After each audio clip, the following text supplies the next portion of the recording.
Donc, je tiens à remercier mes collègues urologues du Sud pour l'invitation et pour tout l'effort pour la réussite de cette 5e édition. J'ai été chargée de parler de la place de la radiothérapie dans le traitement des cancers de la prostate. Eh bien, la radiothérapie, aujourd'hui, a toute sa place dans la prise en charge du cancer dans toutes ses formes, depuis les formes localisées, qui est aujourd'hui un standard, que ce soit dans les groupes à de faible risque, dans le groupe intermédiaire, mais aussi dans le groupe à haut risque. C'est une place qui est désormais définie. En ce qui concerne la maladie oligométastatique, donc c'est un nouveau concept en cancérologie moderne, et donc la place de la radiothérapie dans le traitement du cancer primitif est pratiquement définie depuis 2018. Le 3e point d'action de la radiothérapie, c'est le traitement dirigé des métastases. Et il faut savoir que c'est un concept qui est en cours de définition. Tout d'abord, je vais parler des formes localisées. On ne peut pas parler de cancer de la prostate localisé sans passer bien entendu de la classification de D'Amico. C'est la classification la plus utilisée et qui découle en 3 groupes pronostiques que tout urologue, oncologue, radiothérapeute ou oncologue médical connaît parfaitement pour pouvoir traiter ces patients. Il y a le faible risque, le risque intermédiaire et le haut risque. Pour le faible risque, la majorité des sociétés savantes sont d'accord pour l'option pour la surveillance active comme option de choix, à condition, bien entendu, que le patient soit compliant quant à cette surveillance et par la suite, les 3 autres options, à savoir la prostatectomie radicale, la curithérapie ou la radiothérapie, se valent en prenant en considération l'âge du patient, l'espérance de vie, mais aussi le choix du patient. Pour le 2e groupe de D'Amico, à savoir le groupe de pronostic intermédiaire. Alors, les experts ont décidé de scinder ce groupe en 2 sous-groupes. Donc, un intermédiaire faible et un intermédiaire fort. Et ceci, bien sûr, en tenant compte du profil évolutif de ces 2 sous-groupes. Le rationnel, c'est que avec le faible risque, on a une meilleure survie sans survenue de métastases. Par contre, dans le sous-groupe intermédiaire dit fort, il y a plus d'échecs locaux, plus de survenue de métastases et une mortalité spécifique au cancer qui est élevée, au cancer de la prostate qui est élevé. Alors, ce qui en découle de cette sous-classification ou de ces 2 sous-groupes, c'est qu'on a tendance à intensifier ce traitement. Et donc, on va proposer pour le risque intermédiaire favorable un traitement par radiothérapie exclusif quand le choix est porté sur le traitement par radiothérapie et qu'on va intensifier avec une hormonothérapie de courte durée pour le sous-groupe intermédiaire fort. Donc, les courbes sont parlantes. Vous voyez? Je sais pas, ça marche pas. Pardon. Donc, les 2 courbes de survie avec ou sans hormonothérapie sont identiques dans le groupe dit favorable, alors que la survie est meilleure dans le sous-groupe intermédiaire avec l'association de l'hormonothérapie. Qu'en est-il du groupe à haut risque? Eh bien, le standard, c'est une radiothérapie-hormonothérapie de longue durée, et ceci depuis l'essai de l'ERTC mené par M. Bola, qui a conclu à la supériorité d'une association hormonoradiothérapie de longue durée, 3 ans comme standard, et vous voyez les courbes de survie quand il s'agit de la radiothérapie longue durée est meilleure par rapport à l'hormonothérapie de longue durée par rapport à l'hormonothérapie de courte durée. Et donc, le même standard, il est toujours maintenu. Donc, jusqu'à la dernière édition de l'ESMO de 2022, les 2 courbes de survie se séparent en faveur de la radiothérapie de longue durée. Qu'en est-il des hormonothérapies de nouvelle génération? Donc, sans pour autant empiéter sur la communication à venir, mais il est judicieux pour, bien entendu, appuyer la place de la radiothérapie dans ces groupes pronostiques, c'est que donc j'ai rapporté cette étude qui a été publiée pratiquement il y a une année presque au jour par jour et qui a comparé en 2 bras une radiothérapie hormono longue durée, qui est le standard, à un bras associant 2 ondes d'abiraterone. Donc les résultats sont vraiment très intéressants. C'est probablement le nouveau standard. Je laisse ma collègue par la suite, Madame le professeur Rice, qui va détailler la place de l'hormonothérapie dans la communication à venir. Alors, la grande question, chirurgie ou radiothérapie, eh bien, à mon tour, je vais plaidoyer pour la radiothérapie cette fois-ci. Alors, j'ai rapporté cette méta-analyse qui a été publiée en 2019 et qui a comparé, qui a inclus déjà 23 études qui étaient exploitables et qui a comparé la survie globale chez 2 groupes de patients traités par prostatectomie radicale versus radiothérapie hormonothérapie. Donc, alors, on peut dire d'ores et déjà, si on voit l'étude de façon dans sa globalité, les résultats sont en faveur de la radiothérapie pour certaines études et d'autres plutôt étaient en faveur de la prostatectomie. Pourquoi? Parce qu'on a comparé, si on essaye de rentrer dans le détail des études, on a comparé dans certaines études le standard, qui est la chirurgie en bonne et due forme, à une radiothérapie exclusive qui n'est pas un standard. Par contre, quand dans les autres groupes, dans les autres études, on a comparé radio, hormonothérapie plus ou moins curithérapie, eh bien la balance était du côté du traitement radio-hormonothérapie. Et donc, aujourd'hui, comme ce qu'a dit monsieur le professeur Fikek, il n'y a pas de possibilité de faire un choix. Donc, les 2 thérapeutiques sont toujours sur le podium, peut-être en course, et on va attendre les résultats des essais randomisés pour pouvoir trancher.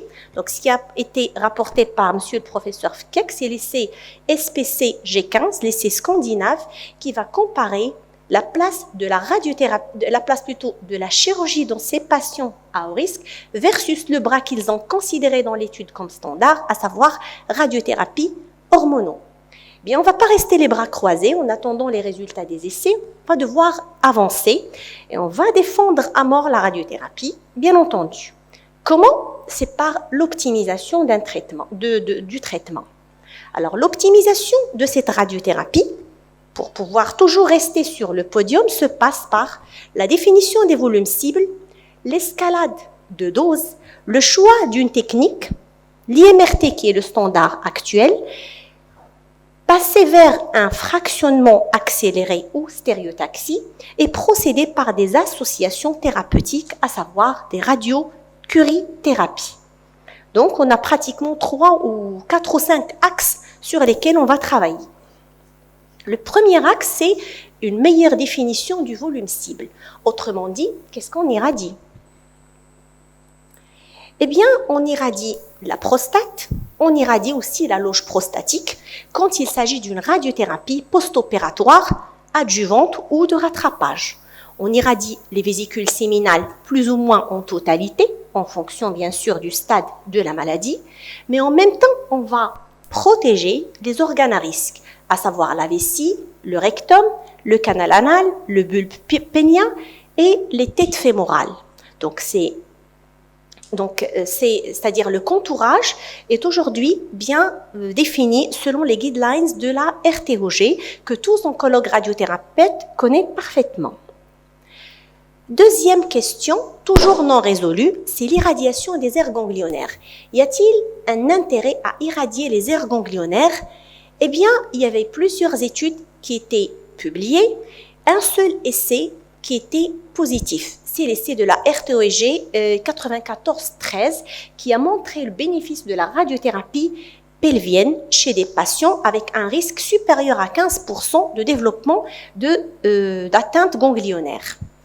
Et bien sûr, il y a des essais qui sont en cours, c'est le RTOG 09-924 et l'essai de la GTUC. Si aujourd'hui, en communauté d'oncologues radiothérapeutes, il y a certains qui sont pour l'irradiation des aires ganglionnaires, d'autres collègues qui ne sont pas pour l'irradiation des aires ganglionnaires à cause de la toxicité. Parce que quand on irradie les aires ganglionnaires, automatiquement on augmente le volume cible et automatiquement on augmente la toxicité. Donc, question qui n'est pas encore résolue et on va devoir attendre le résultat des essais prospectifs pour pouvoir trancher. Alors, quand on irradie le pelvis, qu'est-ce qu'on irradie d'abord? C'est pratiquement superposable à la chirurgie. On irradie les aires ganglionnaires iliaques internes, iliaques externes, les hypogastriques et les présacrés. La dose prophylactique elle est de 45 à 50,4 Gray, mais on peut aller au-delà en cas de boost sur des ganglions radiologiques, donc des N1. Alors, pour résumer l'intérêt de l'irradiation des aires ganglionnaires, on est devant un traitement qui va permettre d'augmenter le taux de contrôle locorégional, le contrôle du PSA à long terme, qui va diminuer le risque d'apparition de métastases.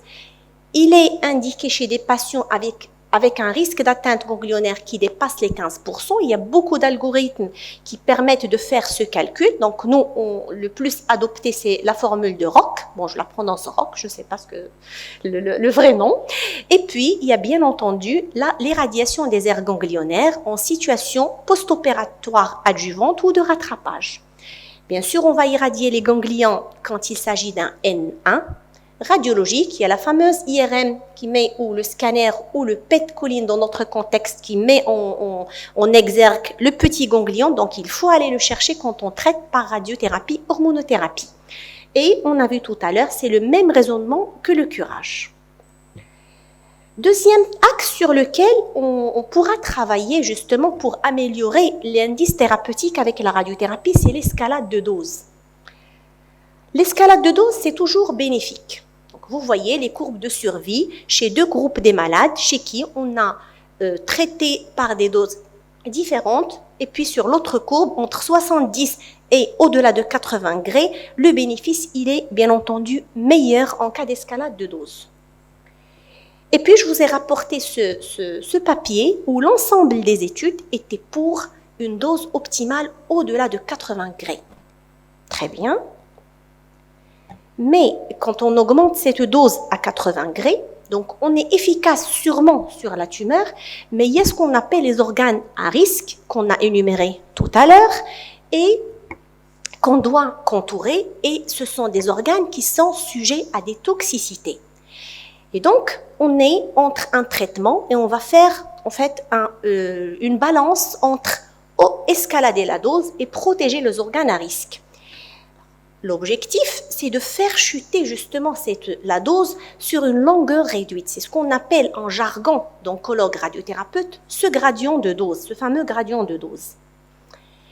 Et c'est là où on doit bien sûr choisir la meilleure technique. Donc le standard aujourd'hui en radiothérapie des cancers de la prostate, c'est une IMRT, radiothérapie par modulation d'intensité volumétrique en arc-thérapie.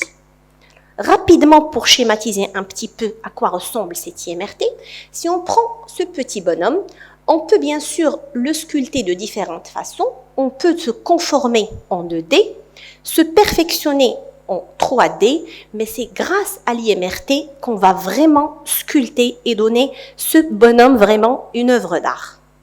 Ce qui se traduit sur le côté dosimétrique, vous voyez la répartition de doses en radiothérapie 3D, en IMRT et en VMAT. Eh bien, donc, pour la troisième technique qui est le standard aujourd'hui, vous voyez au milieu, c'est la prostate.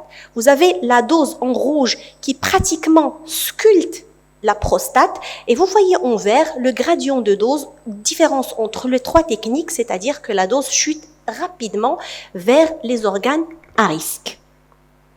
Et encore, on peut perfectionner les choses par le contrôle de qualité ou le contrôle de traitement qui passe par, automatiquement, tous les oncoradiothérapeutes le connaissent, c'est le CBCT quotidien pour le contrôle du traitement. On peut davantage avancer par la mise en place de fiduciels, malheureusement très peu parmi nous qui les mettent. C'est pour essayer de suivre ces fiduciels mis en place pour la reproduction de traitement et pour éviter aussi tout ce qui est mouvement intra-fraction. Le boost par curithérapie, voilà, donc c'est une belle technique, la curithérapie. Alors, je vous ai rapporté cette méta-analyse qui a comparé deux groupes de patients, des patients qui ont reçu une radiothérapie, hormonothérapie dans les 3 groupes de d'Amico versus le même traitement avec un boost curithérapie. Alors, tout ce qui est en rouge, c'est les patients, c'est le bras avec curithérapie. Et bien sûr, le critère de jugement, c'était la survie sans survenue de métastase. Avec le boost curithérapie, on a eu un meilleur contrôle, donc côté survie sans métastase, mais sans impact sur la survie globale ou la survie sans maladie. Ceci dit que la curithérapie peut être une meilleure technique pour l'escalade de dose. On arrive au 5e point au 5e axe sur lequel on peut travailler. Pourquoi ne pas adopter l'hypofractionnement extrême, la radiothérapie stéréotaxique? C'est en fait la Ferrari en radiothérapie quelque part. Eh bien, c'est une technique qui pourra rapidement avoir des candidats. Pourquoi?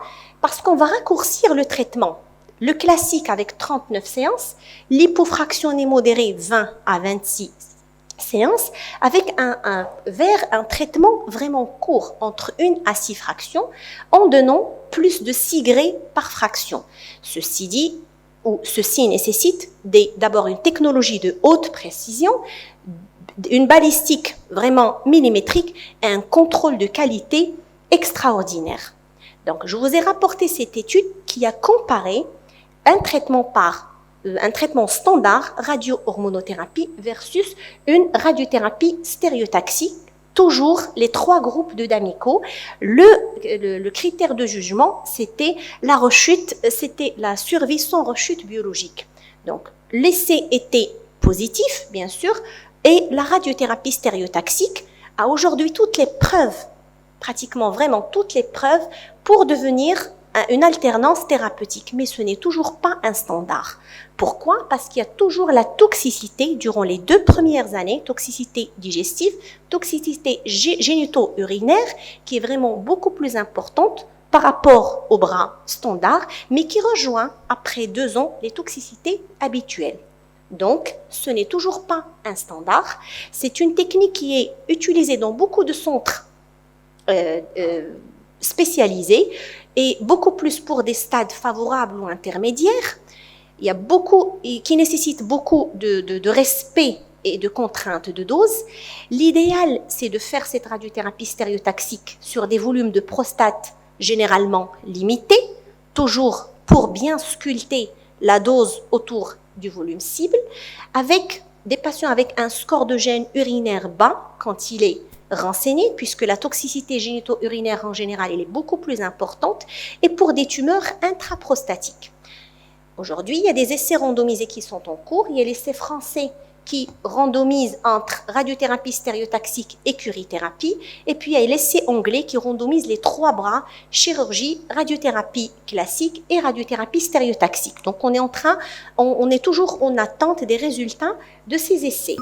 Si on peut récapituler pour la maladie localisée, les standards d'aujourd'hui sont toujours maintenus. Un petit mot rapidement pour la maladie oligométastatique. On a dit que c'est un concept nouveau en cancérologie moderne. J'ai rapporté les 2 essais qui sont positifs, ORAD et STAMPEDE. Les résultats de STAMPEDE étaient communiqués à l'ESMO 2018 et qui ont montré, bien sûr, le bénéfice de l'irradiation de la prostate chez des patients métastatiques avec un faible volume tumoral, donc avec hasard ratio de 0,68 en survie globale et 0,59 en survie sans progression, avec une diminution de 30% du risque de décès. Donc aujourd'hui, la radiothérapie de la prostate dans la maladie oligométastatique rentre dans nos habitudes thérapeutiques. Qu'en est-il en un mot, en ce qui concerne la radiothérapie dirigée des métastases, j'ai rapporté cette étude ou cet essai randomisé multicentrique belge phase 2, qui a comparé des patients traités pour cancer de la prostate en rémission et qui ont progressé ou métastatique. Alors, une cohorte qui est comparable. Un bras, c'est des patients chez qui on a proposé un traitement dirigé des métastases. En grande majorité, c'est une radiothérapie stéréotaxique. En tout cas, c'est un traitement à prétention curative. Il y a des patients même qui ont bénéficié de la chirurgie versus un bras surveillance. Eh bien, en survie jusqu'à l'utilisation de l'hormonothérapie systémique était en faveur du groupe des patients qui ont reçu un traitement dirigé vis-à-vis des métastases, avec une survie médiane de 13 mois versus 21 mois. Je conclus. Alors, le cancer de la prostate est une maladie hétérogène. La radiothérapie reste un traitement de référence, seul, associé à l'hormonothérapie courte ou longue durée, en post-opératoire ou immédiat, c'est-à-dire adjuvant ou de rattrapage, toujours dans le cadre de stratégies multimodales. Bien, l'amélioration des résultats nécessite davantage d'innovation technologique. Elle va bénéficier de l'évolution du traitement médical et bien sûr, elle nécessite une meilleure sélection des patients. Je vous remercie.